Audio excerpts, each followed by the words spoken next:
कोई भी सपना साकार करने के लिए सबसे जरूरी है सही कोच का होना। चुनिए एजुकेशन राइज को और करे अपने board class 10th and 12th का सपना साकार। Download the app now. आइए शुरू करते हैं। पहला प्रश्न है कि चित्त के विस्तार रूप दीप तत्व का जनक कौन सा गुण माना जाता है? तो बच्चों ओज गुण माना जाता है ना। 3 गुण है, प्रसाद गुण, माधुर्य गुण और ओज गुण। तो इसमें अगर ये आता है कि भाई चित्त के विस्तार रूप जो है दीप तत्व का जनक कौन सा गुण है, तो वो है ओज गुण। नेक्स्ट प्रश्न होता है, जहाँ किसी शब्द का अर्थ तुरंत समझने में कठिनाई हो तो उस काव्य पंक्ति में कौन सा दोष होता है? तो वो दोष जो होता है बच्चों, वो क्लिष्टत्व दोष कहलाता है, क्योंकि उसमें जटिलता होती है, शब्द क्लिष्ट होते हैं, शब्द जो है वो जटिल होते हैं, जिसका अर्थ हमें समझने में कठिनाई हो तो उसे क्लिष्टत्व दोष कहते हैं। साहित्य की भाषा में वो दोष कहलाता है क्लिष्टत्व दोष। नेक्स्ट प्रश्न है, वंशस्थ छंद के प्रत्येक चरण में कितने वर्ण होते हैं? तो जो वंशस्थ छंद होता है उसके प्रत्येक चरण में 12-12 वर्ण होते हैं। तो इस प्रकार ये वंशस्थ छंद जो है ये एक समवर्णिक छंद हो गया, क्योंकि इसमें वर्णों की गिनती के आधार पर इस छंद की रचना होती है, और प्रत्येक चरण में चूंकि समान होते हैं वर्ण, तो इसीलिए ये समवर्णिक छंद हुआ। नेक्स्ट क्वेश्चन है, मदिरा सवैया के प्रत्येक चरण में कितने वर्ण होते हैं? तो ये सवैया जो होता है, सवैया के अनेक प्रकार होते हैं, जिसमें से एक है मदिरा सवैया। तो इसमें जो है प्रत्येक चरण में 22-22 वर्ण होते हैं। तो ये हुआ कि जो है ना, जैसे वंशस्थ छंद वर्णिक छंद है, उसी तरीके से सवैया छंद भी एक वर्णिक छंद है, मदिरा सवैया भी एक वर्णिक छंद है, और इसके प्रत्येक चरण में 22-22 वर्ण होते हैं। तो ये एक समवर्णिक छंद हुआ। नेक्स्ट है 5वां प्रश्न, मानवता के जीवन श्रम से हंसें दिशाएं, इस पंक्ति में अलंकार कौन सा है? तो भाई अगर दिशाएं हंस रही है ना, दिशाओं के अगर हंसने की बात हुई है, तो चूंकि अमूर्त दिशाओं को मूर्त रूप में दिखाया गया है, मूर्त रूप में दिखाया गया है, मानवीय भावों का आरोपण किया गया है, इसलिए यहाँ पे मानवीकरण अलंकार हुआ है। अगला क्वेश्चन है 6ठा, कि संक्षिप्त उक्ति के द्वारा प्रस्तुत और अप्रस्तुत का बोध जहां एक साथ होता है वहां पे कौन सा अलंकार होता है? तो वहां पे समासोक्ति अलंकार होता है। समासोक्ति में क्या होता है? समास धन उक्ति। तो समास का मतलब होता है छोटा करना, है ना, समास। तो छोटी उक्ति के द्वारा, एक संक्षिप्त उक्ति के द्वारा प्रस्तुत के माध्यम से अप्रस्तुत का बोध कराया जाता है, तो वहां समासोक्ति अलंकार होता है। नेक्स्ट अगला है 7वां प्रश्न, कि जो रहीम ओछो बढ़े तो अति ही इतराए, प्यादे ते फर्जी भयो टेढ़ो टेढ़ो जाए। अब इसमें आपको बताना है अलंकार कौन सा है।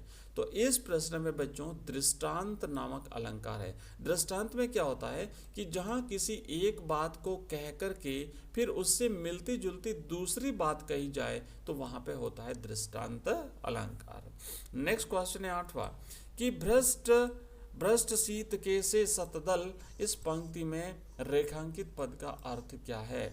तो ये जो पंक्ति है ये सरोज स्मृति नामक काव्य जो अपनी कविता है, काव्यखंड है, उसमें से ली गई है। तो सतदल का मतलब होता है बच्चों कि 100 समूह या सत विचार या कमल या सत भाग। तो सतदल का मतलब होता है कमल। जिस तरीके से शीत ऋतु में उस कमल की पंखुड़ियाँ सिकुड़ जाती हैं, ठंड में मुरझा जाती हैं, तो उसी तरीके से जो है वो मेरे कर्म हो जाए, ऐसे निराला जो है वो कहते हैं। तो राइट आंसर है बच्चों ऑप्शन इसका स। नेक्स्ट 9वां प्रश्न, कि वे लोगों को प्राय बनाया करते थे, इस पंक्ति में वे शब्द किसके लिए प्रयुक्त हुआ है? कौन बनाया करते थे प्राय? आचार्य रामचंद्र शुक्ल, बद्री नारायण चौधरी प्रेमघन, भारतेंदु या फिर प्रेमचंद? तो बच्चों राइट आंसर है कि बद्री नारायण चौधरी प्रेमघन है ना, इनकी बातों में वक्रता होती थी, टेढ़ापन होता था, और ये प्राय लोगों को बनाया करते थे। सही जवाब है ऑप्शन ख। नेक्स्ट है श्लेष अलंकार की परिभाषा लिखिए। अब बताइए श्लेष अलंकार जो है वो किसे कहते हैं? तो श्लेष अलंकार में क्या होता है कि जहां एक ही शब्द में अनेक अर्थों को प्रकट करता हुआ केवल एक बार प्रयुक्त होता है। शब्द प्रयुक्त तो होगा एक बार उस काव्य पंक्ति में, लेकिन वहाँ पे उसके अर्थ अनेक होंगे तो वो श्लेष अलंकार होता है, और इसका शाब्दिक अर्थ होता है चिपका हुआ होना, अर्थात एक ही शब्द में अनेक अर्थ चिपके हुए हैं। नेक्स्ट क्वेश्चन है 11वां, खेल बीट किसे सौंपी जानी चाहिए? तो देखो बीट वैसे तो क्या होता है कि जो विशेष लेखन होता है उसे साहित्य की भाषा में, पत्रकारीय भाषा में बीट कहते हैं।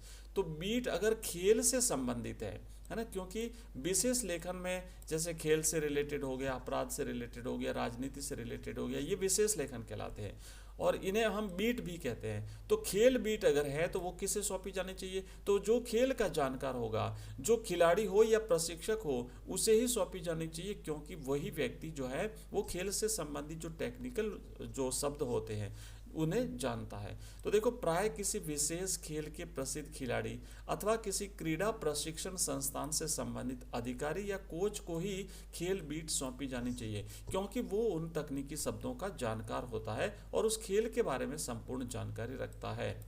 नेक्स्ट है 13वां प्रश्न, विशेष लेखन की भाषा शैली कैसी होनी चाहिए? तो बच्चों जो विशेष लेखन होता है जिसे हम बीट कहते हैं, बीट की भाषा जो लेखन भाषा है वो बिल्कुल सरल और समझ में आने वाली होनी चाहिए, तभी तो लोग पढ़ पाएंगे। अगर समझ में नहीं आई तो फिर पढ़ेंगे कैसे? और इसकी शब्दावली विशेष तकनीक वाली होती है, मतलब जिस क्षेत्र से रिलेटेड है विशेष लेखन, उस क्षेत्र की शब्दावली का प्रयोग जो है वो उसमें किया जाता है। जैसे मान लीजिए क्रिकेट की बात है तो क्रिकेट में जैसे स्पिन करना, बॉल को ऑफ थ्रो फेंकना, है ना, लॉन्ग साइड, ये इस प्रकार के टेक्निकल वर्ड्स हैं, तो ये इन शब्दों का प्रयोग जो है वो इसमें किया जाता है।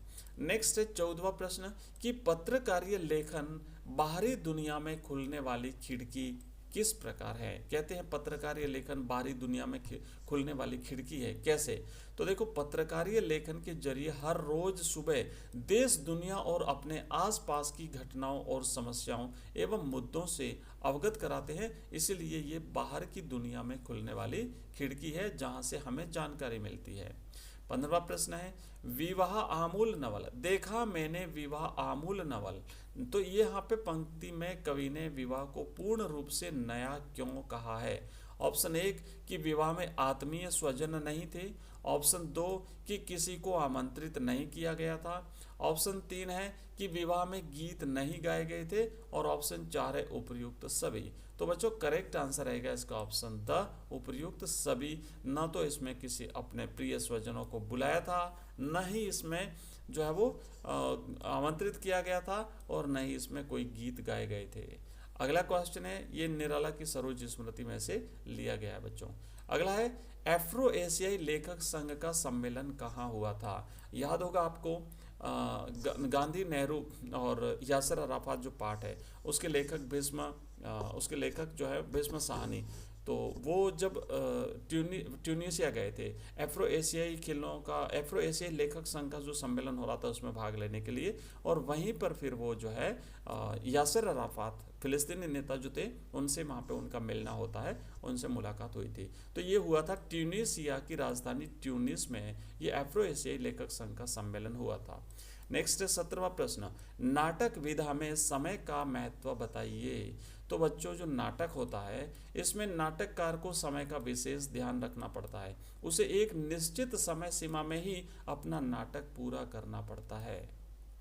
अगला क्वेश्चन है 18वां, सूरदास की झोंपड़ी किस उपन्यास का अंश है? गोदान, कर्मभूमि, गबन या उपर्युक्त में से कोई नहीं, तो ये कर्मभूमि उपन्यास का एक अंश है सूरदास की झोंपड़ी।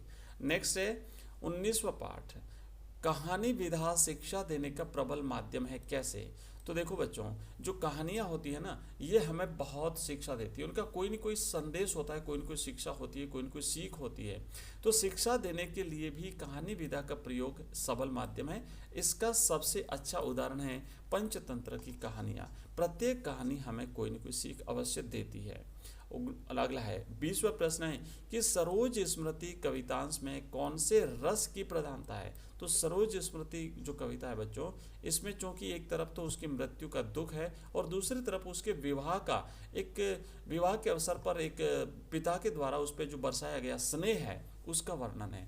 तो यहाँ पे देखो श्रृंगार और करुण नहीं है, यहाँ पे हास्य भी नहीं है, शांत भी नहीं है, और वात्सल्य और करुण रस है। तो द आंसर राइट रहेगा। वात्सल्य मतलब माता पिता का अपने बच्चों के प्रति जो प्रेम होता है वो वात्सल्य होता है, और करुण रस थोड़ा सा उसमें उसकी माँ की मृत्यु की बात भी होती है, वो सारी चीज़ें घटनाक्रम याद किया जाता है, तो इसलिए इसमें करुण रस भी है। तो ये थे हमारे आज के 20 प्रश्न।